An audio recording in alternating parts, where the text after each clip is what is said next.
इंतहा ड्रामे की अगली किस्त में आप देखेंगे कि जावेद साहब अपनी दूसरी फैमिली को लेकर यहाँ आए हैं और चाहते हैं कि इनकी बीवी और बच्चे इस फैमिली को कबूल कर लें, क्योंकि इन्होंने मजबूरी में ये शादी जो की थी इनके दोस्त की बेवा से, ताकि उनके बच्चों को सहारा दे सके। लेकिन ये तो इन बच्चों को अपने बच्चे कह रहे हैं। बच्चे भी पूरा हक जता रहे हैं कि ये तो हमारे बाप का घर है। ये थोड़ा सा मेस है यहाँ पर जो इन्होंने क्रिएट किया कि जावेद साहब के मुताबिक ये इनके दोस्त की बेवा और उनके बच्चे हैं जिन्हें इन्होंने हमदर्दी के तौर पर सहारा दिया है, और लोग बातें बना रहे थे इसलिए शादी कर ली। और मुझे तो लगता है ये सब कुछ नौशीन की ही साजिश होगी। खैर, नवीद को जिस तरह जावेद साहब ने थप्पड़ मारे अपनी दूसरी बीवी की वजह से और वो घर छोड़कर जा चुका है, और इस बात पर अस्मा जावेद साहब से लड़ती हैं, जिस पर जावेद साहब कहते हैं इसने जो नौशीन के साथ किया वो नज़र नहीं आया तुम्हें? अस्मा बेगम तो चीख पड़ती हैं, नौशीन की फ़िक्र है आपको, मेरी और मेरे बच्चों की नहीं। मैंने तो अपने बच्चों को बदतमीज़ी नहीं सिखाई। इधर नौशीन के बच्चे तपे बैठे हैं कि इसकी हिम्मत कैसे हुई, हमारी माँ को धक्का दिया इसने, इसे अच्छे से मज़ा चिखाऊंगा। जिस पर सजल कहती है तो उसकी बदतमीज़ियों पर बाबा ने उसे जवाब दे दिया था ना करारा सा।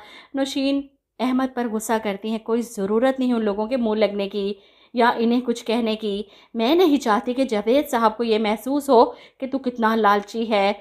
नवीद आखिरकार अपनी माँ की मिन्नतों के बाद घर वापस आ जाता है, लेकिन अपने छोटे भाई असद से कहता है कि बाबा ने ये अच्छा नहीं किया, ये कोई मामूली बात नहीं, इतना बड़ा स्कैंडल है कि हमारी फैमिली और हमारा बिजनेस डैमेज हो सकता है। सबसे तुम्हें समझ नहीं आ रही ये बात? नवीद को पहले ही नज़र में ही इन लोगों के इरादों का पता चल चुका है, लेकिन जावेद साहब तो आंखें बंद किए बस अपनी दोनों फैमिलीज़ को एक साथ एक छत के नीचे रखना चाहते हैं। अनम का तो दम घुट रहा है इस घर में।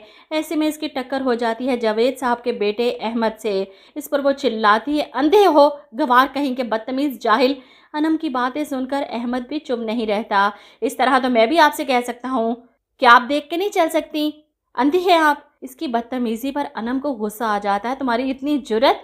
वो हाथ उठाकर इसे थप्पड़ मारने की कोशिश करती है, जब सज्जल बीच में आकर अनम का हाथ पकड़कर मरोड़ देती है, खबरदार अगर मेरे भाई को हाथ लगाया तो। वहीं अनम तो इस इंसल्ट पर तब कर रह जाती है कि इस लड़की की इतनी जुर्रत कि इसने मेरा हाथ पकड़कर मुझे बातें सुनाई। वो अपना सामान पकड़ती है और घर छोड़कर जा रही है, जब इसकी माँ इसे रोकने की कोशिश करती हैं कि मत जाओ, मैंने तुम्हारे बाबा से बात कर ली है, वो यहाँ से चले जाएंगे, प्लीज़ रुक जाओ। जावेद आप ही कुछ समझाएं। और वहीं जावेद साहब ये सारा तमाशा लगाने के बाद अपना दिल पकड़े वहीं पर गिर जाते हैं।